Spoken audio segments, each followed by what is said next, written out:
everybody, Jason Burmis here, and we've got fights to talk about this week on Mixed Martial Mindset. Joining me, as always, is the legendary John Fitch. Just one fight night to talk about this week, John, but still kind of excited nonetheless after there was no fights this past week. Did you get any kind of withdrawal with no sports after getting like so much in a short time period? Well, I mean, it was only, 3 events, but no, I don't know. It was good to see, but like I always have conflicted feelings about all the fights the UFC does, because it's like, oh, I love fights, but like I know how bad the fighters are being exploited, and in this situation on top of it, it seems like it's just I don't know. But I love watching fights, and I'm excited to hear that Coker's talking about Bellator coming back in July. Yeah. So I got a call from Crazy Bob on Thursday night that they're going to try to start doing shows in July, and I'm like, okay. So I had to put down the whiskey, and I did a bike workout on the cardio because I'm floating around like 218. Mm-hmm. Oh, now you're 218. So, Jesus, I thought you were telling me you were like 215 last week. You're last week, yeah. Like I'd been fluctuating up and down between 214 and 218 for a couple weeks, and so like I went on a crash diet, working out and everything, 2 days this weekend. So I'm at I was at 211 this morning, and after lunch I was 207 after my workout today, my lift and my workout. So I got cardio tonight. And I'm just, we'll see. I'm probably going to have to fight at 85 if I fight in July. Really? That's just, well, I mean, they're saying 10 shows. It's just, because I'm not like fat. I've just been lifting. I've been eating a lot of steak and doing lots of squats. Like I had to retire my skinny jeans. Oh no. Oh, I John, did. They do not, I cannot buckle them. That is a big moment. I had the fitted jeans. I had my fitted jeans. Those are now my skinny jeans. Oh, so you kind of had one on hold anyway. You had a whole generation of jean that could just kind of morph into your new skinny jean. Yeah, and then So I took a pair of pair of jeans and gray jeans, and I made jorts out of them because it's getting hot out here. It's a very 90s thing to do. I'm very happy you're doing that. I feel like that's something like we did throughout the 90s. It wasn't like you needed shorts. It's like, all bringing it back, muscle shirts and the jorts. It's coming. Well, the other thing was if you had messed your shorts up or your jeans up, like if they had the hole in the jean and it was low enough on the knee, that could be your cut point. You couldn't get too high with those things. Mine are mid thigh. Your mid thigh cut off. Oh yeah, we're doing it. That is very lumberjack of you. That is doing it. I was doing some. I got some bands. I've been playing around with resistance training and stuff like that. And I use bands for stretching a lot, but I don't ever really use them for resistance training. So I made a video of me testing out some bands I bought. They're pretty good, dude. You can do those Zucker squats with them. Like I got to use all the bands, but no, I like the bands. I'm impressed, man. Yeah, that's awesome, John. I was doing those in my jean shorts. Working out in the backyard the other day. Put those up on Instagram. People can enjoy. Guys, you can find anybody watching right now. If you haven't yet, like my Instagram right now. Go and like the Instagram because I'm almost at 20,000. So, guys, you can go to johnfitch.net, and right here at the very top in the first icon is that Instagram. We will put it in the live chat for everybody to check out right now. John, why don't you tell everybody how they can get your Weight Cut Bible as well as subscribe to you on YouTube? Yeah, subscribe to YouTube. Go to Rockfin, subscribe to Rockfin. Go to my Patreon. The Weight Cut Bible is on Amazon. I also have my Failing Upward Death by Ego book, which is I share a lot of my journals from early fight days. I got a series of those books coming. I've been stalling for a long time getting that done. But yeah, I got everything on the website, johnfish.net. Sign up for the newsletter. Good stuff. And you can listen to the audio version of this podcast tomorrow morning and throughout the week. And they archive it and everything. Kind of cool beans. Over at thegruelingtruth.com, you can find John Fitch Knows Nothing as well. That's your daily.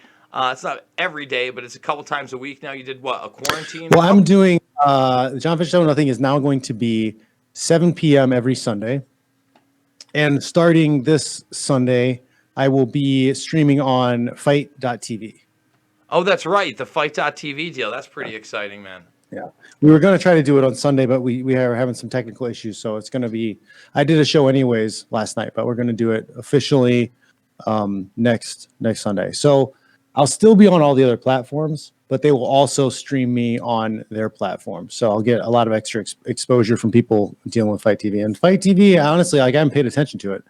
Now I've been looking at the stuff. They got a lot of stuff on there, pro wrestling, and my buddy hooked me up with them, and he's into motocross, and they have like a moto fight club or whatever. Jerry Pastrana, I think, is doing stuff with that. So I think that's pretty cool. I think that would be a cool event in the future, is a combined Moto X and MMA at the same time. You have the guys in the dirt track running around, and then in between races, you have a fight.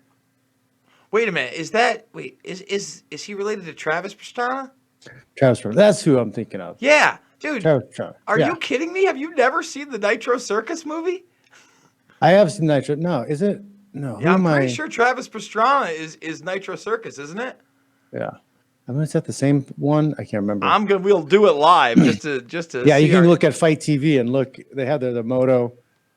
Fight. Is it TV Travis? Moto Fight Club, right? Yeah, I think it's Moto Fight Club. Let's see what we got here. Fight and there TV. it is right there. But they also have I think isn't that where the bare knuckle boxing is the Fight TV? Yes, it is. Yes, it is. So it's FITE Club with a K. People need to check that out as well. All right, cool. I will definitely check that out. Because if it's Pastrana, dude, that guy's nuts. I used to watch him. Yeah. He used to be on Ellis's show all the time, the Jason Ellis show, and he used to do radio there. Yeah, and I remember the Nitro Circus. Yeah, I remember that stuff. That's pretty cool. Yeah, it is pretty cool. So like if they're doing, crazy stunts in between fights, I think that would be pretty damn cool, because you're not having any audience, or if you have an audience, they got to be spaced out. So you could do a big arena, space everybody out. That's one way to do it. Or if it's a live event, like you're filming and streaming everything, why not have a lot of action going on so that you get more bang for your buck with the production? Or why not just go to like Sioux Falls, South Dakota, where they didn't shut down? That's what I'm saying. I mean, I watched that video. I saw you posted it of the kids down in Missouri at the Ozarks. I doubt there's going to be an outbreak. In fact, I can almost guarantee there's not going to be one. The CDC released the new updated whatever information, the death. If you get the virus, you have a 0.004% chance of dying. Terrified. And then 30, if you get it 35% of the time, you'll have zero symptoms. It takes 6 days to show if you've got it, if you have anything, if you see any signs, it takes 6 days, and it'll take 6 days to notice if you've infected somebody else. So the guidelines have shifted a little bit. The goalposts, of course, have been moved, and everybody's fighting about masks. As if that matters. As if whether you wear a mask or not, and that's the same thing that It's a bunch of Karens telling people what to do. Karens, there it is. First of all, where's your mask? If you have a mask on, if you got your shit on, what are you worried about? And let's be honest, it's so arbitrary. You're telling me that if we had a sporting event, let's say it's a college football game, and you got one team side on, in one chair, and the other person 6 feet away, they're not going to be taunting each other. You think that a mask or being 3 feet or 6 feet away from the guy going, "Fuck you, buddy, fuck you," that's crazy. It is crazy. This is a dilemma, and I just saw this on my timeline, and I don't like it, but somebody mentioned it. It's virtue is now, or fear. Fear is now the virtue. Right? The more afraid you are of the virus, and the more you act in fear of the virus, the higher you get ranked on that freaking victim scale or whatever that's going on. So these people who are freaking out the most, oh my God, where's your mask? They're lifting themselves up like king or queen in the scenario in their head. It's gross. It's beyond gross, because it's leading to a lot of changes in society, and people don't realize how economically devastating this is going to be for areas like my own. So they held in my town, my man, my city, whatever, they held an emergency live stream meeting this Wednesday where Mm-hmm. they fired 59 people on the spot. Three of them were at the DMV, and they closed my DMV forever, as in they're never Mm. opening it back up again. And this is before they've even told everybody that the colleges aren't coming back. Without the schools, the entire town is completely economically devastated. My friends that are nurses locally now are being Mm-hmm. furloughed. My niece's friends' mothers, they're being furloughed. A lot of them think they're going to be fired within the next 2 to 4 weeks. They don't think school's going to open. This is going to devastate local No. communities. Well, Yeah. you're going to see, I mean, it's going to, fuck, man. So, yeah, the schools are closing and they may never open again. Like, we may restructure how schools operate. So, like, in a way, like, that needs to happen anyways. But at the same time, like, the college towns are fucked. And there's so They're many fucked. of them. If you're a college town, like, and your money is based off of students coming to town for school, like, your town's dead. It's going to be a coal town. It's going to be a factory town wherever all the jobs moved out. You're going to have a lot of problems here in the Bay Area too. I just covered this last night, but like Facebook, they're all moving towards working at home, and 50,000. all these tech guys, they're starting to realize, because they had the fear before that if we didn't have our people in house, they'd be lazy, and we couldn't keep them motivated. So they're realizing now that productivity is the same or better from people working at home. So that's going to be the trend. Everything's going to start being pushed home, and Facebook's going to start having people move out of California to live other places and work remotely from other states that are cheaper. But like one of the kicks to that is that they mentioned that Facebook was going to adjust their salary to the cost of living of where they're moving. Yep. So it's kind of like, wait a minute. So I'm struggling to live here in San Francisco. I'll move to Detroit where it's cheap to buy and live. And then they cut your pay so that you live poor in Detroit. Mm-hmm. Yeah.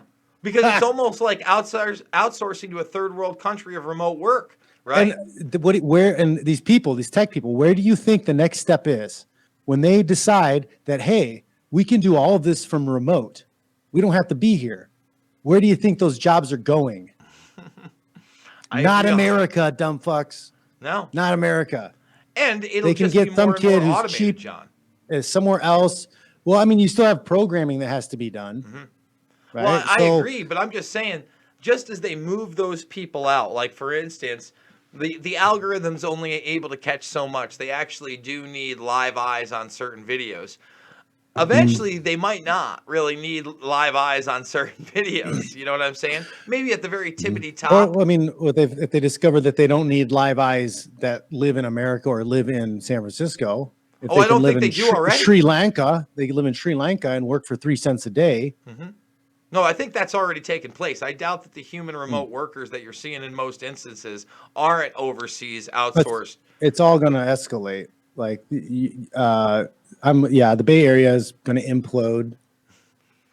Like, it's going to be wild, man. I think you've got all of these tech spaces. They spent so much money building up these businesses, these buildings, to like have people come in and do the dry cleaning. They have trees on the roof and these big gardens and all of this elaborate shit. They had buses busing people in. They were paying people more money to live within 10 miles of the thing. So like all those people are going to go. They're not coming back. Like, it's going to be a ghost town. It's going to be wild. Like, I mean, the homeless people are going to have lots of places to sleep. Yeah. Well, I was already saying that about my town right now. This is not a town that usually had homeless people. But now on my walk down to go see my buddy, 2, 3 different homeless people, some, I have to encounter at least. And then what they have thrown money out here is, again, I told you there's a lot of hospitals, right? So they also work with the colleges. So I expect eventually what they'll do is they'll restructure it for certain programs when you're a junior or senior, like the nursing programs, et cetera. You'll be back on campus, but it won't be like a freshman rush. Instead, you'll have to get through a certain portion, and even those people that are juniors and seniors, I would imagine, would have to live on campus. It'd be very hard not to. So, they keep it very tight. They cut as many as they can. But the other thing, other than nursing at all these medical facilities, is they threw a lot of money and lectures at the transsexual surgery. So, like in New York, the upstate New York, this is actually an epicenter for people to get the transitioning gender surgery. Really? And this year, it got voted down, but it's going to be hard to see how it's going to be voted down next year when no one has a job. That we were also going to have a Suboxone center and a center for heroin rehab addicts off of River Street. So, Oneonta, I believe the new slogan will be home of the homeless transsexual heroin addict. We're on to something. Uh, that's where we're going. And people don't realize it. And that's going to be a lot of places, like you said, coal towns. You know, if there isn't a college institution, think about it's not just the college. Okay, it's the pizza places, it's the coffee shops, Yeah. it's the Yeah, Chinese everything. places. The place that changes oil. Exactly. You know, your gas station. You got three places in town that you can change your oil at. Well, you're not going to have enough people for three places. You're going to have one place. John, you're not wrong. I guess let's go over But the this fights. it's gonna create this weird environment because you have some people who are going to be very poor, but then you still have the tech people who are still doing computer work, doing online work. Like they're still going to make money.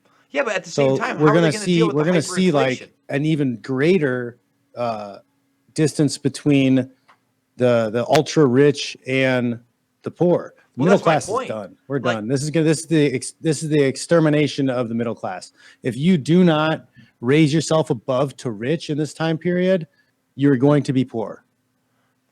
I hate to agree with you, but it is the I mean, gutting it of the scares the middle shit out of class. me. I try not to think about it. It's like, Well, you like look who's at it going to this pay to way, watch my too. fights? Like I can't fight forever, and I'm old already. So like, if I can't figure out how to make money online, like what am I going to do? Well, I think that a lot of it is not only trying to gut the middle class, but to make every single transaction one that is accounted for so it can be fully taxed, right? So let's look at probably the business that's taken the biggest hit and will take the biggest hit from this college thing. It's bars. All right. Now, bars still haven't really reopened in most of the country. And I suspect in New York, when they say they can be there at half capacity, they may even ban cash transactions, saying that the virus could easily be transmitted on cash. And if a good somebody point. pays with a 20 and they get that change back and then they go back and forth, within an hour, Are they going to everybody's have to spray they got to Lysol the money no, they just every got to time say, they pass it listen, back and forth? you've got to take credit cards. Because I was thinking that at I went to Costco the other day, right? And now at Costco within a week they put up these plexiglass things, so there's a shield in between you and the person. But like, and they scan your card, so you don't hand it to them anymore. But like, I got cash back, and she still like handed me cash Makes no back, and I sense. was like, what was the point of all of this? Like, none of this did shit because you just handed me money out of the drawer. It feels like control, John. I mean, honestly, that's what it feels like. And listen, the other thing is people should be able to treat it the way they want, and then there should be fair reporting, and then medical professionals should be able to give their opinions, and you should be able to live stream events where people are protesting it and not have those taken off. They've used this as the ultimate form of control and somehow deified Bill Gates in the process. And now if you question why Bill Gates is constantly on TV with a huge smile on his face during this friggin' crisis for the vast majority of us, well, you're bad. And you're like disrespecting a billionaire. Who the fuck elected this guy? I mean, seriously. No thanks. Go away, nerd. So we got some fights, Fitch. We got Yep, some fights. finally. This I think, what is this, 6 o'clock? Yeah, 6 p.m. on Saturday. There's a couple fights I like here, but like it's meh. Yeah, I mean, again, It's a I'm meh. looking It's at a it. meh card. Okay. I'll take it for sure. I mean, like for it being a pandemic and everything being shut down and nobody being able to like work or do anything, this is the best card they could put together. I think it's a freebie on ESPN, though. Still what? Come on. I agree. Come on. I mean, Really? smoke is exciting. Like you're trying to make money. You're trying to. Well, let's look at it. I don't know much about Gutierrez versus Morales. I think I've seen Vince, but I think he's lost in the UFC. I could be totally wrong about that. Let me see if I click him what happens. He's 9-5-0. I would imagine he does have those losses in the UFC. 14-3-1. Yeah, don't know much, but I would assume that Gutierrez is probably going to win. But then again, maybe Vince Morales is his last go. Smoke is usually exciting, but he loses also. Don't know much about Casey Kenny. You got anything on him? Nope. Nothing. I'd like to see Smoke a win. He puts together some brilliance every once in a while, but he's fought quite a bit in the UFC compared to other organizations. Tim Elliott, before Cejudo, he was the one guy to give Demetrius Johnson a run for his money. Won that season, The Ultimate Fighter. Obviously, I have no idea who Brandon Roval is, as he's 0-0-0. How are they putting a guy with 27 fights? That can't. Okay, these stats are just bare. They just don't have anything. Still can't be a good sign. I mean, so what is the stats? How many wins? How many fights does that guy have? Well, no, Tim Elliott's a veteran. He's ranked 11. This guy that they're bringing in, is he from another sport? Like, he's got. Like I couldn't get a picture. They got nothing. Hold on, let's do it live. Well, I mean, it must be his first UFC event because they don't have stock footage of him to use in the. Yeah, it is going to be his debut. Let's see what Sherdog has to say. So he's 10-4, not 0-0. He's out of Texas, and he's a little guy, of course. Well, so's Elliott. Get out of here with this. Where else? Where's he been fighting? LFA. So the feeder organization for the UFC. Did a little. He did WSOF. He fought once there, back in 2016. So all right. I mean, if they're putting him against Tim Elliott, he must be somewhat decent, or he's there for Tim Elliott to roll through. Yeah, he's the only guy that they could find to take the fight. That's a good point. That's a possibility. Because I think this could be a thing because a lot of these guys, they don't have a place to train. That's true too.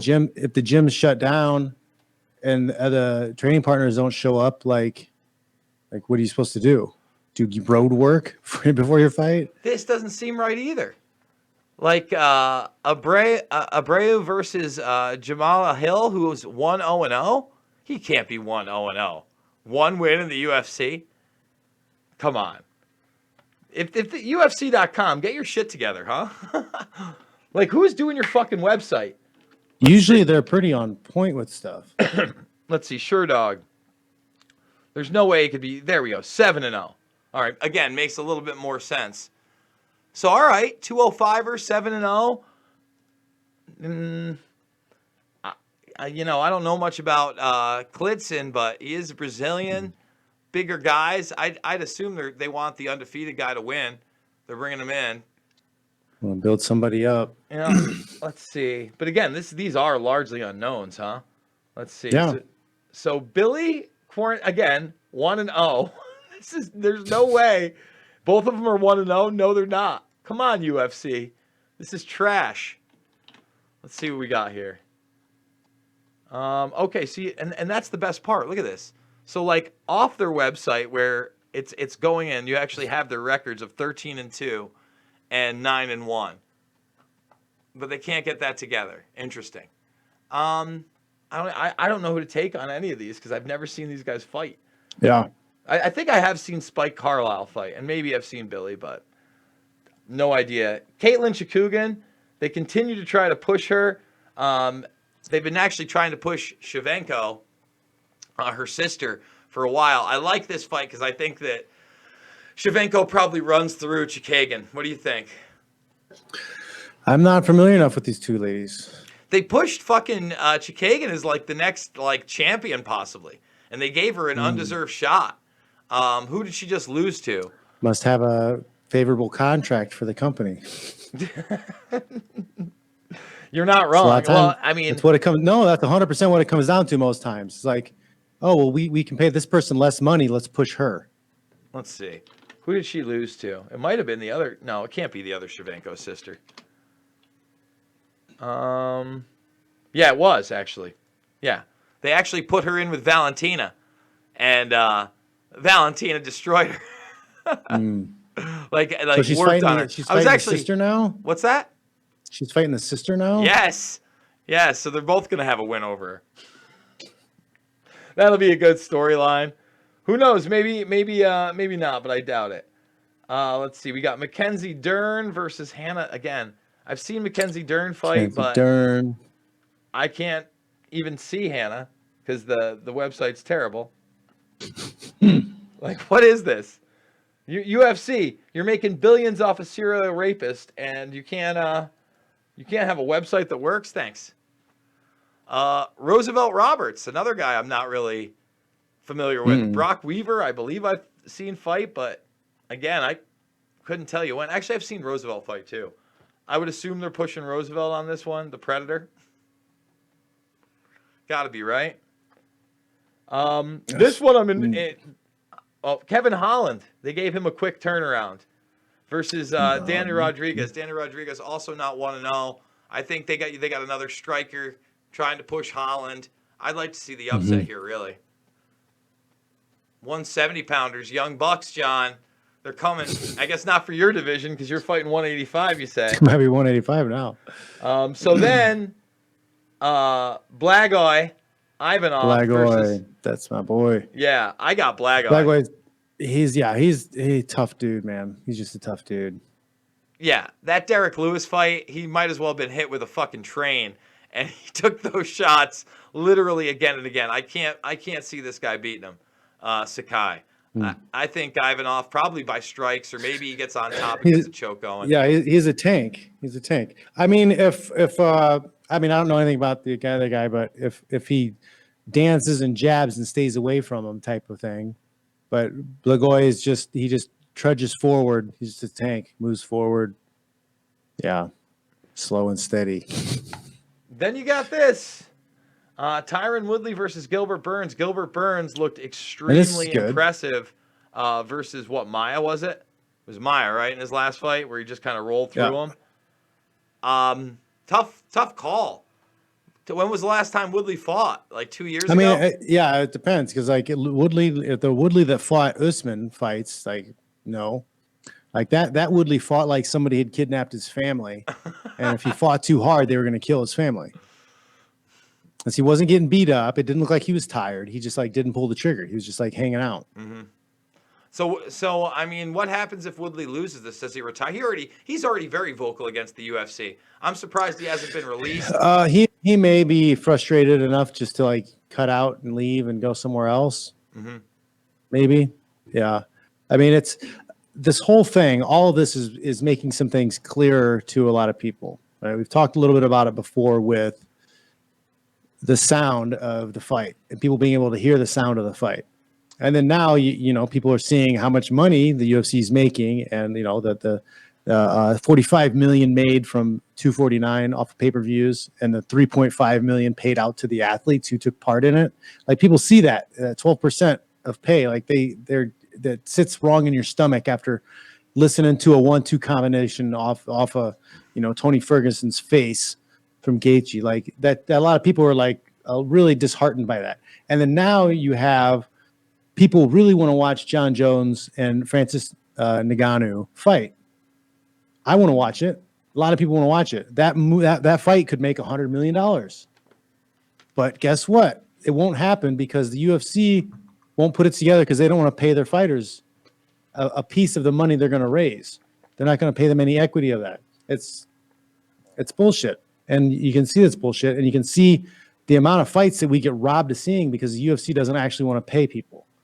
Well, let's talk about that because Jones basically went public on Twitter, had said that he had an arrangement where they told him if he was willing to take some risks, move up in weight, that's how he could elevate his pay. Mm-hmm. Now, no doubt the UFC has bailed his ass out with PR. They say a lot of things. They say a lot of things about what they might do for you.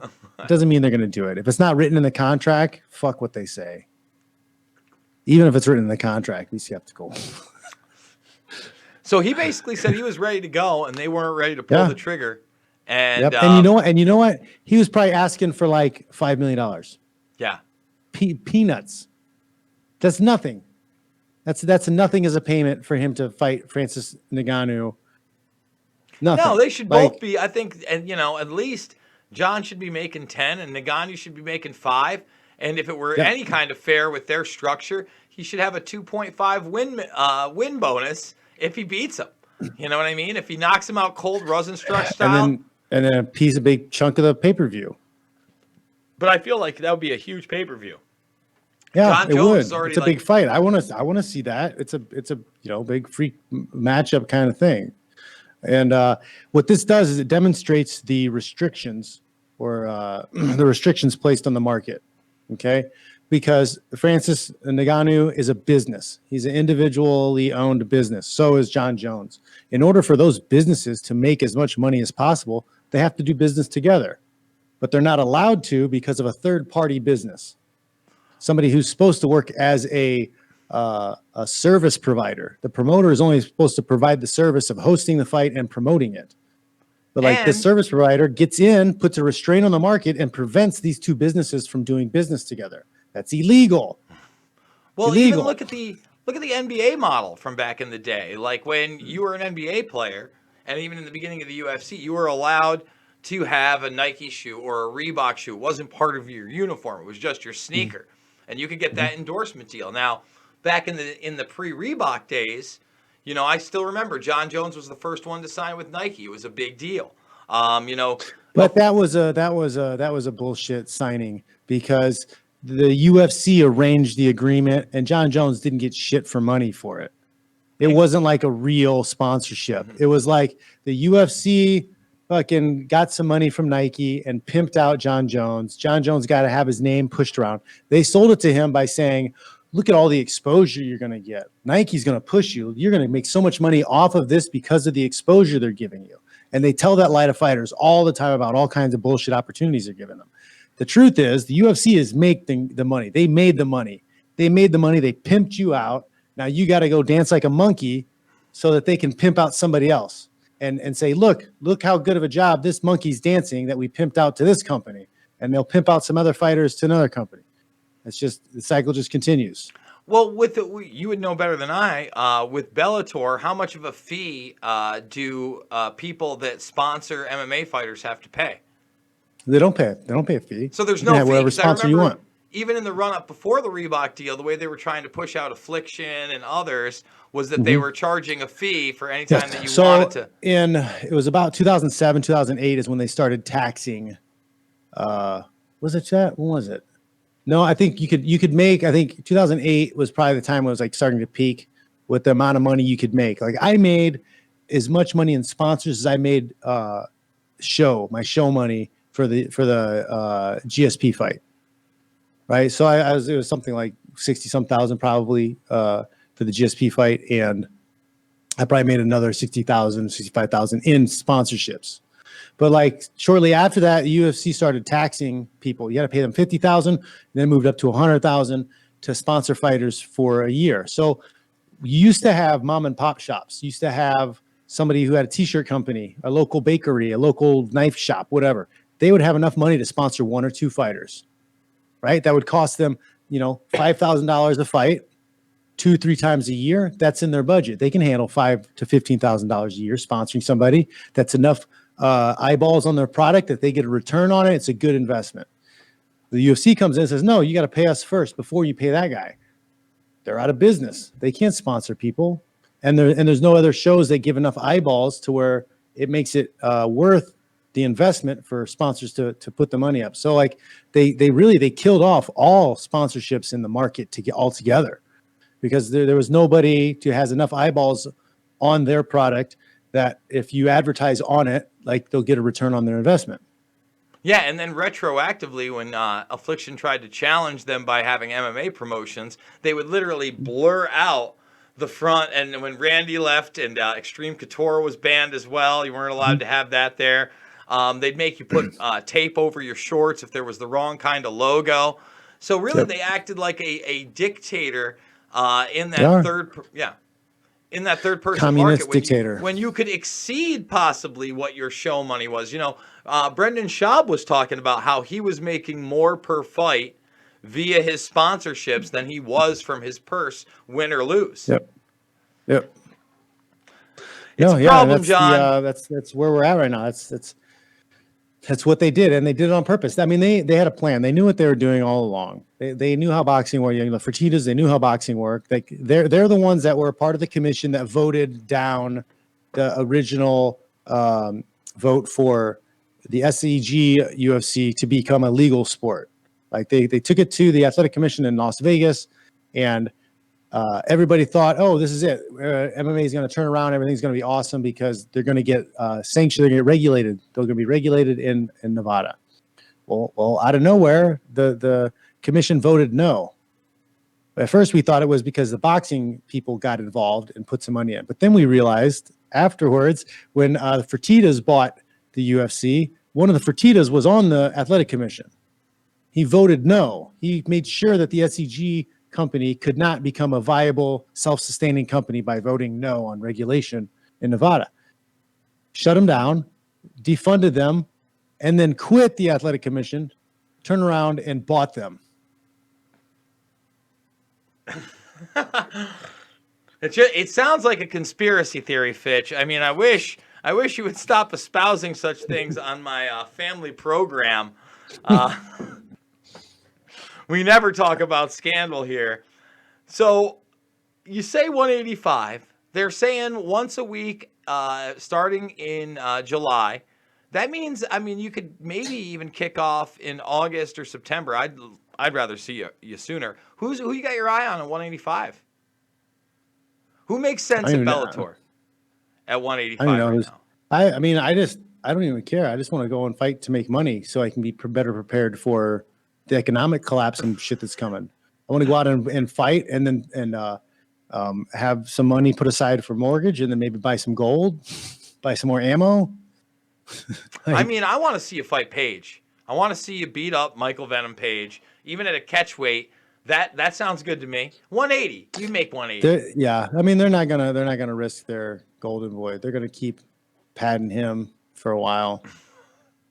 Lovato Jr., I don't see him fight. I think that'd be a great fight. Well, he's pulled out because of the brain health issues. Yeah.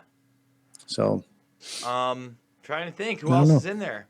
Who's the champ at 185 in Bellator right now? Nobody, because what's his name? Lovato left. That's right. It was Musasi before him.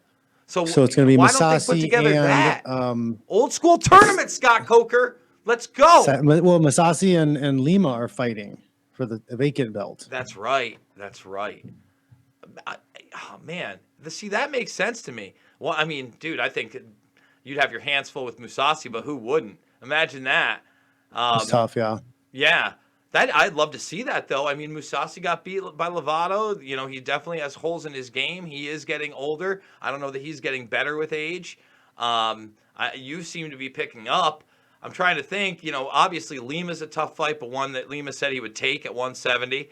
If he were to win the title at 185, you know, that'd be an interesting fight. Who else is left in those divisions, though? Beat him at 185 and then drop down and beat him at 170. There you go. Right? I mean, why not? But why, seriously, Coker, why not try to put together a tournament if you're going to have 10 weeks back to back? That's pretty much what they used to do back in the day anyway. And instead of trying to stretch it out and sell tickets like they have with the other Grand Prix, you know, the 185er, maybe you have mid-season, you let, like mid-August, you pop off with the Lima Musasi fight. That way you're about halfway through the tournament beforehand. And then by the end of it, they fight again. I love it. Come on, Coker, make it fucking happen. Will you please make something happen here? You got the Paramount Hollywood Studios, dude. Let's go. Like, that's what I want to see. Well, what yeah, kind so of it's, yeah, Paramount or the CBS Studios is what they're eyeballing, I think, right now. You know, you need to rebrand yourself from Fitch Smash to Fitch Lumberjack and go out there in the cutoffs. And a nice plaid cutoff as well. You come out there with an axe. Play it up, man. You know they got those goddamn intros on Bellator that you don't see anywhere else. You know, I actually like them. One of my favorites is the Czech Congo, I Am the Darkness, where he's just like stone cold black and he blows out the candle. I'm with that one. They try to like corn it up with Roy Nelson and the All-American flag, but I'm telling you right now, I mean, it's already pro wrestling, right, John? It is. Speaking of pro wrestling, so I guess the big pro wrestling news this week is that Mike Tyson made his way onto an AEW pay per Yep. view, Which looking is pretty. also hosted on Fight TV. Oh, that's right. AEW is on Fight TV. Yep. I know a lot of people that are actually watching that. What do you think? He's talking about not Holyfield. Shannon Briggs has tried to step in there and say that they're fighting. You got guys that he was in prison with saying they want the shot at Tyson. Tito said that they contacted him about bare knuckle boxing Tyson. Dude, that's Tito. I love Tito, and he's got a melon of a head. He'll have a melon of a head lying on the ground with a concussion like he's never had in his life. Here's a little point of discussion. So I tweeted this out too, but what's his name? The Browns bomber was making comments while he was driving the other day about Tyson. Like, he's like, what legends did Mike Tyson beat? Like, who did he fight? How many lessons did how many great boxers did he compete against? Two. Holyfield and Lewis? What's his name? Lewis. Lost twice to Holyfield, once to Lewis. That's tough for me though, because without Tyson, I think Frank Bruno. He fought a really old Larry Holmes. Yeah. Right. Spinks moved up a fucking weight class. Yeah. And was terrified, shaking in his boots. Who else? See, that was a time that I'm looking back at it now, like, oh wow, like they had that type of control over the sport like Dana does now. So like you can set up easy fights, and then all you're doing is selling people an idea that somebody's great. If you put somebody in there who's beating bums, and you're being persuaded to believe that the bums are actually amazing fighters, and then what you're seeing is amazing, like how do you know what's actually real? Mm-hmm. Well, I guess he never fought Riddick Bowe either. That another big boxer in that era, another big heavyweight. Again, I would argue that maybe Frank Bruno would be in that class if he didn't lose to Tyson twice. But then again, he doesn't have a win over. Frank Bruno may have a win over. I don't know if he would have a win over Bowe. I know he doesn't have one over Lewis or Holyfield. Now, Lewis beat Holyfield, correct? He pieced up Holyfield, I'm pretty sure. I think so. Yeah. Jabbed him. Well. You kind of got to argue that Lennox Lewis ends up being the best boxer of that era. But what was it? Lennox Lewis also beat Tyson as an amateur, correct? And Tyson had beat Holyfield as an amateur. I think that was the big thing. But then again, amateur boxing is amateur boxing. Amateur boxing, yeah. I don't know, man. I just feel like Tyson did it in such vicious style. It was hard to argue against him being that great. And even Holyfield, when he was knocking cats out, he wasn't knocking them out as vicious. I think whoever they put him in, it's a circus show, right? We both know that. Like either the guy's going to have a shot at knocking Tyson out or not. It's not like if you put him in there with Deontay Wilder, he has a shot at Deontay Wilder. Whoever fights him, whoever fights Tyson, has to come out. Their walkout song has to be, I Think I Can Beat Mike Tyson by Fresh Prince. DJ Jazzy Jeff on the R.A. the Rugged Man album on a great track. I'm just saying, bringing it back to the 80s. You know what?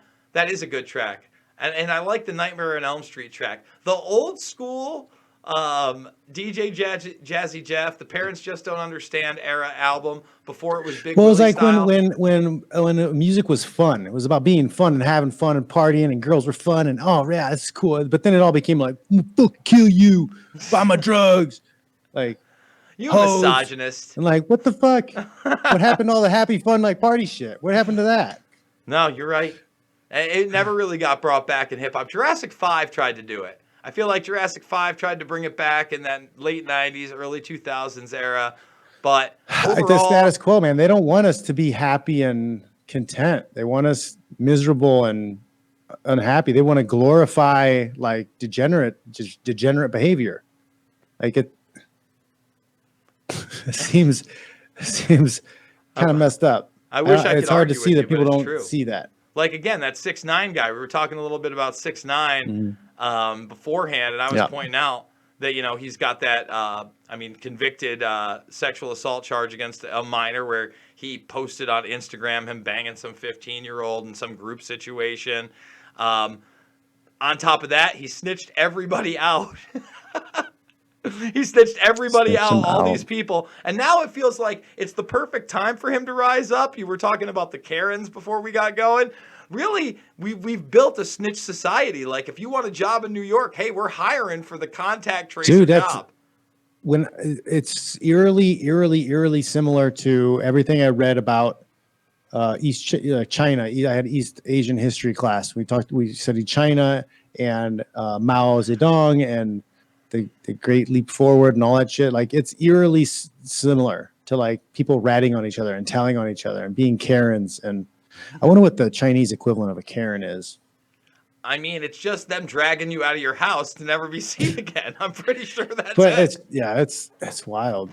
Well, Wow. I mean, in response to this, they've put the CCTV cameras outside of people's doors in apartments. If you're locked down, you're locked down.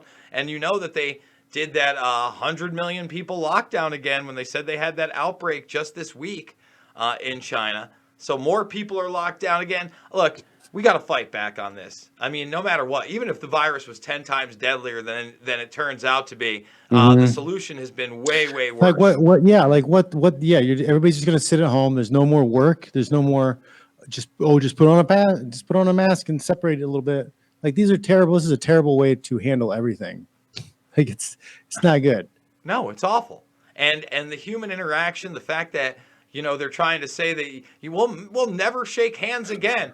I bought a used car over the weekend, and thankfully when like the person came up, the first thing they did was shake my hand. I'm like, oh, this feels nice. I'm like, they didn't pull away. They're not wearing a mask. They don't seem, worried that, they got to spray hand sanitizer all over their life again and again and again. That's fucking annoying. Every time I go to like a BJ's box store and they have to mark off my goddamn receipt, then they fucking spray the shit down. Everything smells like fucking chemicals. I feel like I'm in Bizarro world, John. I can't wait to fucking. I'm out. I can't wait. It's a little strange. Like, I never would have expected the. Well, I mean, I don't know. It seems like a lot of the, oh no, we need to wear a mask. We need to stay locked down versus fuck it, I'm going outside. I want to live my life. That's a very big split between red and blue pill or red and blue politics. It seems. Well, I think it's because Like the a lot of the politicians Democrats on are those wanting sides. to embrace this fear. Well, I think it's because these people are so heavily invested that believe that shit, right? That are so heavily invested, like the MAGA crowd that says that Trump can't do any wrong. They won't acknowledge that we're, doing bad things in the Middle East, et cetera, et cetera. Yeah, we're doing horrible shit in the Middle East right now. Yeah. Still, nobody's talking about it. Yeah, exactly. They refuse to acknowledge that. I saw something. Trump just burned down a bunch of wheat and food, basically. Oh, and overseas? Who's getting bombed right now by Saudi Arabia? Oh, Yemen. Yemen. It's a bunch of fields in Yemen got torched. Yeah. See, I didn't even know about that, and I should know about that, but I'm certainly not going to defend the guy on it. But you got that crowd, and then you got so many people heavily invested in the left that they're like, well, if Nancy Pelosi says we should stay at home and have a UBI, that sounds A-okay to me. And then you just have the people that want the freebie, You now have people that haven't been working for 2.5 months that have made more money not working these past 2.5 months than if they had their shitty job that wasn't non-essential anyway in retail, right? And they're collecting. And now they're like, wow, I can afford the new nice cell phone. Wow, I don't even have to pay rent. There's a moratorium. Some people want to be on the fucking dole. And it's created this whole conundrum where, and then there are the people that are just hypochondriac, fearing this thing, and it's all over. They've run that propaganda. It's multifaceted, man. And I hope that it doesn't keep dividing amongst party lines and red and blue. And I hope it gets to the point again where we can talk about real solutions outside of some billionaire vaccinating us all and reimagining education and fucking society. I'm hoping that this encourages people to start creating their own tribes and become less dependent on the government altogether. Well, I mean, I'd like Sioux to see, Falls, South Dakota, I don't man. know, man. I'm going to get I think everybody adopted should by a I think tribe. everybody should this is a perfect opportunity for people just to not pay taxes. It's hard. Listen, I'm not going to say that because I'd hate for the Everybody IRS to come straight me out. maybe what if everybody just said, fuck this year, fuck 2019 taxes. I'm going to keep that I'm going to keep that instead of the UBI moving forward. But the thing is, how's that? With the UBI, they'll be like this. Oh, we're going to give you that money, but you need to be vaccinated. You're going to have to step through these hoops, and you're going to have to, meet with somebody, and we're going to put it on a nice little benefit card so there isn't any fraud. So you're not just walking out and getting rid of it. And we're also going to make you spend it on a certain amount of things. With your social credit score, we'll know whether you purchased this or that, and you'll have to put it towards, it's just going to be another mechanism of control. And then people that don't want it, you're going to be $24,000 behind everybody that did take it. Like if you don't want that vaccine, okay, that's fine. Don't take it. You're 24K behind. You don't want your kid to be in that school system or that education system. Hey, no problem. No UBI for you. You want to homeschool? I'm going to use that as a way to not put my kids in the school system. I'm like, okay, yep, we're not going to your school system. I'll teach them at home. Yeah, but they'll still tax you. You'll still, that's the whole thing. It's like right now, even if they reimagine, do you think taxes are going to go down after they cut fucking art and they cut gym and they cut fucking sports for the year? You think your property taxes or your school taxes are suddenly going to shoot down? I don't think so. Call me kooky. Oh, folks, we do it every week. It's called Mixed Martial Mindset. JohnFitch.net. This is where you find it all. The Wake Up Bible. Tell people why they need the Wake Up Bible, John, because you're 218. You need the Wake Up Bible. Well, I'm not fat. I bulked up. I've been lifting and eating meat the last year. So I've put on 10 pounds of muscle easy. If you watch, you can watch my videos and watch my progression over the last year. If you watched my, just the videos I put up on my story on my Instagram. But the Wake Up Bible, the most important part of it is the beginning part with the meal plan. So I explain my meal plan, what I'm eating, and that consistent way of eating is what really frees you up from being a fat sack of shit that over snacks and overeats and eats the wrong things. If you have your meals picked out for the week, all set and ready, you're way less likely to stuff your face full of Twinkies. And then you get cheat meals on the weekend. So it's easy to be disciplined when you have a tight schedule and you can just, here's my food. And I just shove it in my face. Now, are you one of those people that believes in the intermittent fasting where you don't eat for 16 hours and then you do for 8? Well, I will do just to shock the body a little bit on the weekends. I will intermittent fast in the morning. So I won't eat until noon or 2. I'll only have coffee on Saturday and Sunday morning. But that's kind of to balance the cheat meal I have. Usually Saturday night, either Friday. I might have one Saturday, Friday, Saturday, and Sunday. But those cheat meals, I might have a couple 2 to 3 cheat meals on the weekend. So it kind of balances a little bit. Mm-hmm. I don't take supplements on the weekend either, because I think it's good to break the system up a little bit. I'm still in a routine, but that's enough of a shock to the body. It's it's getting everything for 5 days and then 2 days, nothing. And then it gets it back. That way, you're not getting too used to things. I think it's good to have a little variation. So you think that even with supplements like that you can build up quite a tolerance, even with vitamins, etc.? It's possible. It's possible enough for me to skip 2 days a week. Right. Sounds fair to me, John. Yeah. I want to remind people that you should also be subscribing to Official John Fitch, so you can check out John Fitch Knows Nothing. He's got the Rona Rewind up there, as well as what is this? MMA Wrestling Down the Block. What's that? Down Block. That is a technique video. Okay. So I have some technique videos, and I have a lot of different type of videos up there. It's good to go to the playlist and kind of see what's going on. What I have available. I have my Fitch Smash technique stuff. I have some training videos. And I have some fun stuff. You see, there's one up there that's, I got some bands. I got some rubber bands to test, see how those work out, see if I can get some real resistance and strength training from them. And I'm going to make some videos for Rockfin, some instructional videos with the exercises I'm doing and what I'm using them to replace. Because I already have a bunch of what I call my essential lifts. And those are lifts that I do all the time. And I think they're the most necessary to keep you strong and athletic. And I can do variations of them, those lifts with the bands and other things. So like I'm going to put some videos up there on Rockfin. I shot one today. I shot a few today. Actually, I shot 4 today. I got to edit it and put them all together and whatever. But yeah, I'm just having fun doing a lot of different types of content, seeing what sticks the most right now, I guess. I've also got a Patreon. I switched my Patreon to patreon.com/Smash Society. Where was and Smash Society is it's an online men's group where I will post videos and blogs talking about men's issues and things that can help you navigate the future better. I'll teach you how to be good at being a man.